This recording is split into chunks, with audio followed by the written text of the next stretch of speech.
30 अगस्त को राहुल गांधी गोपालगंज और सिवान में आने वाले हैं। ये पहली बार होने जा रहा है जब राहुल गांधी सिवान की धरती पर आएंगे। सिवान की धरती कांग्रेस की है क्योंकि यहाँ पर पहले कांग्रेस के सांसद हुआ करते थे और आज ये वक्त है कि कार्यकर्ताओं की कमी हो गई है। हमारे साथ जिला अध्यक्ष से लेकर तमाम जो कांग्रेस के सिपाही हैं सभी लोग मौजूद हैं। बारी बारी से बातचीत करेंगे कि क्या उद्देश्य रहा राहुल गांधी का यहाँ आने का। अध्यक्ष जी, वोट चोरी का जो पूरा खेल जिसमें भारतीय जनता पार्टी और चुनाव आयोग मिली भगत से यह हो रहा है, इसका राहुल गांधी ने पर्दाफाश किया है। आपको बताएं कि राहुल गांधी ने जो वोट चोरी का पूरा इनका तंत्र था उस पर सीधे प्रहार किया और कर्नाटक के अंदर में एक विधानसभा है महादेवपुरा में 1,250,000 वोट फर्जी तरीके से इन्होंने बढ़ाए हैं। जैसे जीरो पता पर, अमान्य पता पर गलत तरीके से फ़ोटो लगा के, फॉर्म 6 का दुरुपयोग करके, और एक वोटर वह 2 वोट उसका महादेवपुरा में है, एक मुंबई में है, एक वाराणसी में है। एक और वोटर जो है उसका 2 वोट वहाँ महादेवपुरा में है। लेकिन अध्यक्ष जी, विपक्ष के जो समर्थन में लोग बैठे हुए हैं या फिर विपक्ष को मान ले, उनका कहना ये है कि जो आपके महागठबंधन की कांग्रेस का महागठबंधन है वो कह रहे हैं कि ये लोग बांग्लादेश के वोटरों को लाना चाहते हैं, फर्जी वोटरों को शामिल कराना चाहते हैं, ये चुनाव से डर गए हैं, चुनाव से हार मान ली है बिहार चुनाव में।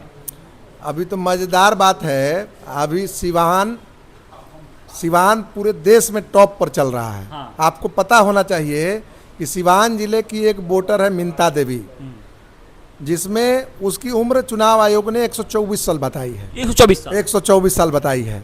और कल कांग्रेस का जो प्रेस कॉन्फ्रेंस था, हम ही लोग इस मामले का उद्घाटन किए, और जब प्रेस कॉन्फ्रेंस में हम लोगों ने उद्घाटन किया और मीडिया कर्मियों को भी कहा कि थोड़ा आप लोग जाइए तो देखिए, 124 साल की महिला चुनाव आयोग का कहना है कि दुरंदा विधानसभा के सिसवन ब्लॉक में मौजूद है, सिसवा कला पंचायत के जीवित है, अरजानीपुर बूथ पर। थोड़ा जाके देखिए, वहाँ जब पहुँचा लोग तो वह पूरा मामला फर्जी था, आने का पर्पस यही रहेगा। तो सवाल यह है कि वोटर जागरूकता बने। हम कांग्रेस पार्टी के लोग एक वोट और एक आईडी के नाम पर हम लोग हैं।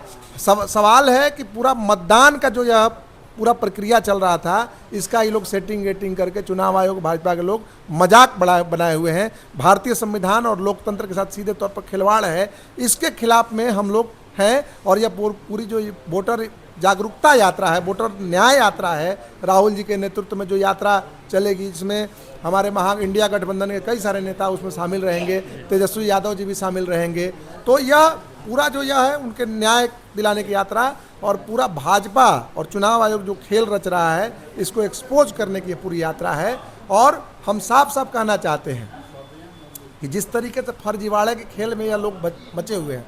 अब जैसे आप जाइए, 94 नंबर बूथ है जो मिंता देवी का, जहां वोट पड़ता है सिसवन ब्लॉक के अंदर में, ठीक है, दुरंदा विधानसभा भी गड़बड़ हुआ। हाँ, उसमें आप यह जानिए कि मकान नंबर में मिंता देवी का सीरियल नंबर 526 है, मकान नंबर उनका धनंजय कुमार सिंह है जो उनके पति का नाम है, और कुछ मकान नंबर जो है अरजानीपुर बूथ है। अच्छा, राहुल गांधी जब आएंगे, सर क्या नाम होगा सर आपका? अशोक कुमार सिंह जी, राहुल गांधी पहली बार धरती पर आ रहे हैं, आने वाले भी हैं, तो एक बात बताइए कि क्या रूट होगा, क्या कुछ कार्यक्रम करने वाले हैं, मतलब थोड़ा सा जो जनता है उनको जताना चाहें आप। राहुल गांधी बिहार में आ रहे हैं।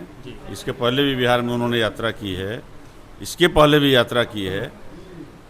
एक चीज़ बहुत ज़रूरी है जाननी भी कि जो नैरेटिव चल रहा है, जो नैरेटिव वोट को लेकर सेट किया जा रहा है, जो नैरेटिव देश में, वो वोट तो एक प्रहार है, ये टोटल लोकतंत्र पे प्रहार है।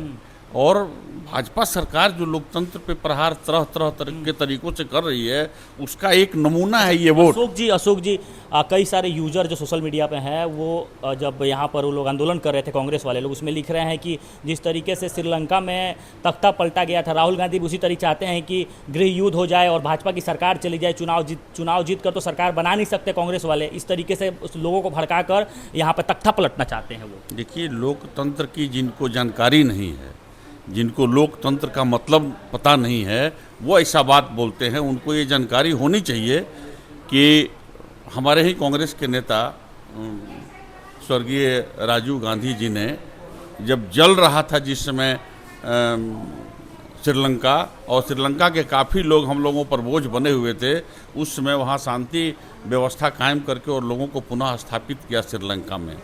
वैसे लोग जो देश के लिए अपने पूरे परिवार को कुर्बान कर दिए, जो देश के लिए जीते मरते हैं, उन पर इस तरह का नैरेटिव सेट करना और कहानी बनाना कि वो देश के विरुद्ध गतिविधि में लगे हुए हैं, इससे बड़ा और वहियात बात और कुछ नहीं हो सकता। देश में एक और चर्चा चलने लगी, राहुल गांधी के लिए जननायक का सब प्रयोग किया जा रहा है। सिवान में आने वाले हैं, क्या कुछ दृश्य बदलने वाला है और विधानसभा चुनाव में इसका लाभ मिलेगा कि नहीं महागठबंधन को? ये जननायक तो है ही, उनकी जितनी गतिविधियां हैं वो सब गतिविधियां लोकतंत्र के हित में है, और कोई काम ऐसा उनके द्वारा नहीं किया जाएगा जिससे लोकतंत्र मजबूत नहीं हो। वो तमाम काम किए जाएंगे जिससे लोकतंत्र मजबूत हो। अभी जो हो रहा है पूरे बिहार में वोट की चोरी, शब्द तो सुन के बड़ा अटपटा लगता होगा, वोट की चोरी कैसे होती है, लेकिन जब आप अवलोकन करेंगे मतदाता सूची का, जो मतदाता सूची अभी तैयार किया जा रहा है चुनाव आयोग द्वारा, ये बीजेपी के प्रेशर में, तो आप पाएंगे पति के नाम में गड़बड़ी, पता में गड़बड़ी, उम्र में गड़बड़ी। अगर किसी तरह का मिसमैच होता है आईडी से, वो आदमी वोट नहीं देता है। जिसको इसकी जानकारी नहीं हो वो जानकारी ले ले कि जब आदमी पोलिंग बूथ पे जाता है और वो प्रॉपर आईडी नहीं दे पाता है, वैसे परिस्थिति में उसको वोट नहीं देने दिया जाता है। तो आप बताइए, नाम काटा गया 1, गलत पता दिया गया 2, नाम में मिसमैच कर दिया गया 3, इस तरह से वोट की चोरी की जा रही है। और ये नैरेटिव सेट किया जा रहा है कि हमारी सरकार इस चक्रव्यूह से, मतलब इस कुचक्र से बन जाए। उनकी अपनी हैसियत उनको पता है कि क्या होना है। बातचीत करने के लिए गिफसेट एकेडमी 6 महीने में बने सेफ्टी ऑफिसर। अब कोई भी युवा नहीं रहेगा बेरोजगार। 100% जॉब की गारंटी। न्यू बैच होने जा रहा है शुरू, जिसके फाउंडर है राजन कुमार, जिसका स्थायी पता है सिवान रामराज्य मोड़ नियर हनुमान चाय।